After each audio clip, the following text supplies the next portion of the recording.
একটি ভুল ধারণা, মাইয়েতের রূহ ৪০ দিন যাবৎ বাড়িতে আসা যাওয়া করে।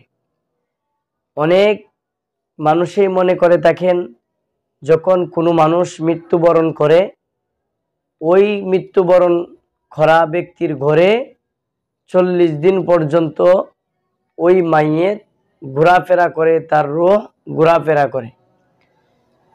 এটা সম্পূর্ণ ভিত্তিহীন কথা। মানুষ মারা যাওয়ার পরে তার রূহ তার বাড়িতে ৪০ দিন পর্যন্ত ঘোরাফেরা করে, এই কথাটি কোনো কোরআন এবং হাদিসে পাওয়া যায় নাই যে ৪০ দিন পর্যন্ত তার ঘরে একটানা বাড়তি জ্বালাতে হবে বা এই করতে হবে সেই করতে হবে।